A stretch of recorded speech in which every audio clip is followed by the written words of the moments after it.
बिस्मिल्लाहिर्रहमानिर्रहीम। किताब याद के दोस्तों, उम्मीद करता हूँ आप खैरियत से होंगे। नाजरीन, आप ज़िंदगी में कभी ना कभी कब्रिस्तान तो गए ही होंगे।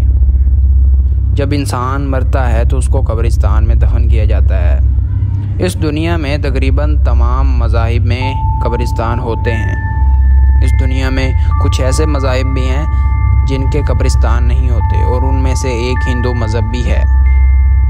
आज हम एक ऐसे कब्रिस्तान के बारे में बात करेंगे जो कब्रिस्तान होने के साथ साथ एक म्यूज़ियम भी है। इसकी शक्ल सुरंग की मानिंद है। ये कब्रिस्तान दुनिया के एक मशहूर शहर पेरिस में वाक़या है। आइए इस कब्रिस्तान की तारीख़ के सफ़हात पलटते हैं। नाजरीन, जब 18वीं सदी का आगाज़ हुआ तो ये कब्रिस्तान मीलों दूर तक फैल चुका था, यहाँ तक कि ये कब्रिस्तान शहर के अंदर भी दाखिल होने लगा।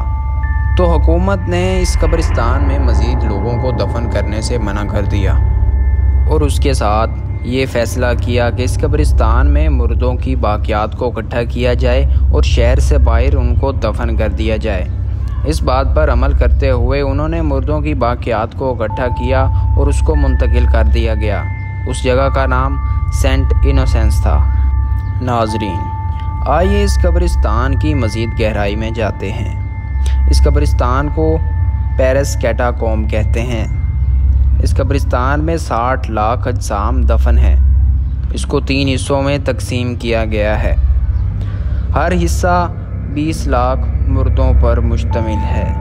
1810 में जब सर्वे किया गया और उस सर्वे में ये फ़ैसला किया गया कि इन हड्डियों और खोपड़ियों को एक मखसूस शक्ल में जोड़ दिया जाए। इसके बाद ये कब्रिस्तान एक म्यूज़ियम में बदल गया। मज़हब के रखवालों ने ये करने से मना किया, लेकिन उनकी बात पर कोई ख़ास तवज्जो नहीं दी गई। उन दिनों पेरिस एक कस्बा था।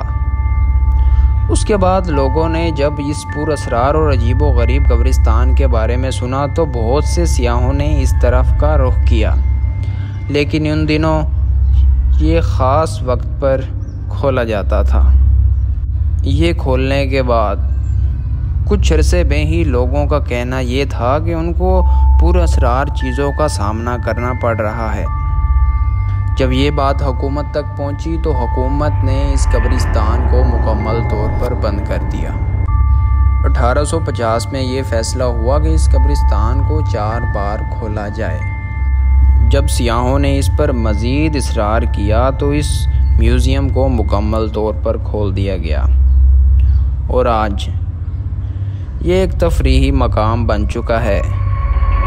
ये कब्रिस्तान अब एक वो जगह बन चुकी है जहां लोग भारी तादाद में सैर करने को आते हैं। नाजरीन, अगर वीडियो आपको पसंद आई है तो लाइक, शेयर एंड सब्सक्राइब करना ना भूलें। शुक्रिया।